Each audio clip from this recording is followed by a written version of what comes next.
You know, when I started contemplating marriage, the Lord asked me, what is the purpose of marriage?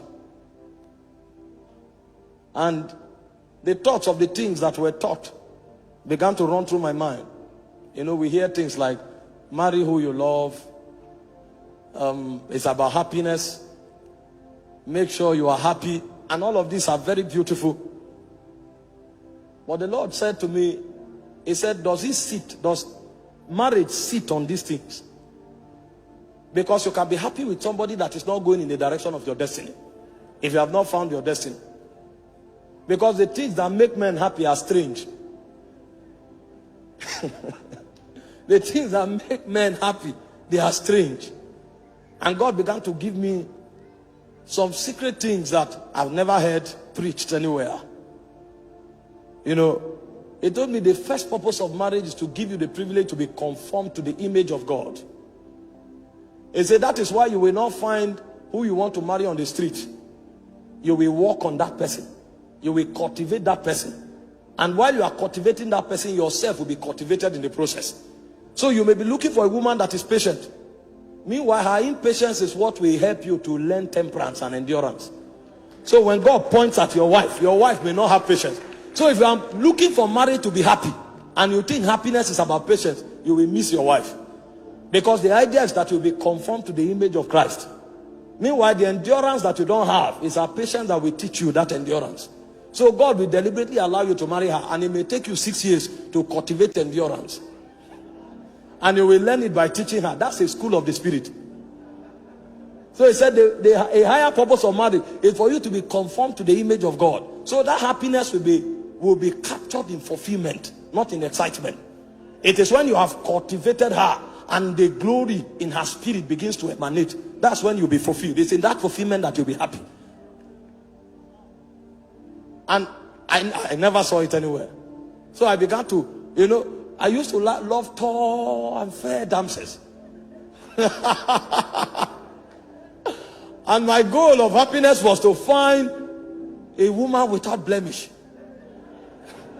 When I went to pray, I gazed into the spirit and I contemplated a tall and elegant damsel, flawless in expression. He said, what I'm looking for is for you to be conformed to the image of God.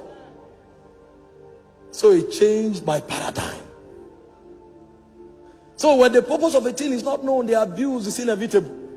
He told me the second purpose of marriage is to preserve divine heritage. He said the reason you could trace Jesus back to Adam is because God trapped that divine order in a bloodline. So when men hide things, they hide them in a bank. But when God hides things, he hides it in men. So the choices of marriage is to help transfer eternal ordinations from one generation to another. So it is God's way of hiding dimensions of the spirit. So God will prefer you marry someone with a godly heritage than to marry a diva. Because God is trapping an ordination.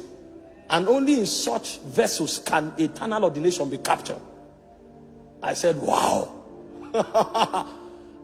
I was not ready to marry. If I married 5 years ago, my wife would have been a goddess. But my ministry would have ended by now. He said the third purpose of marriage is worship. He said because it is in finding your wife that you will learn how to bend your will. Because worship is not a good song. Worship is the ability to conform to the will of the Father. So it is it's not what I desire, it's what you desire. Not my will, but thine. And he said it's a marriage that you will discover that. I said, wow. So when the purpose of a thing is not known, the abuse is inevitable. He said the fourth purpose of marriage is so that you can learn the mystery of oneness. That's the mystery that holds the Godhead together. The Father, the Son, and the Spirit. The ability to live and become one. And that was why he said, for the woman, love is submission. And they say, for the man, love is sacrifice. So everything the woman has, she relinquishes it. And it looks as if she's vulnerable. And then everything the man has, he commands the man to lavish it on the woman. So at the end of the day, nobody owns nothing.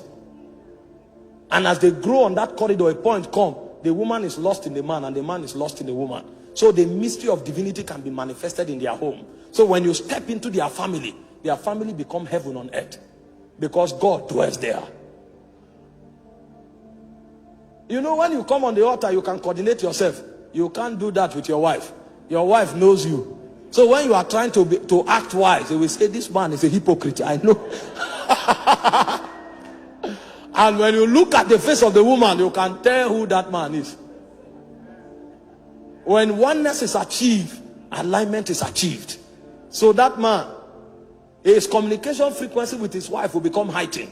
When he looks at that woman, he is saying much more than words can ever articulate. That's a mystery. It's only in the Godhead that you find such mystery. That the Son can be on earth, he knows what the Father is doing in heaven. It's oneness. He said the fifth purpose is priesthood. He said, when the purpose of a thing is not known, abuse is inevitable. So when our gathering tonight is to help us understand why we were called. Why we were called. Why God summoned us. And what he brought us to achieve for him on the face of the earth.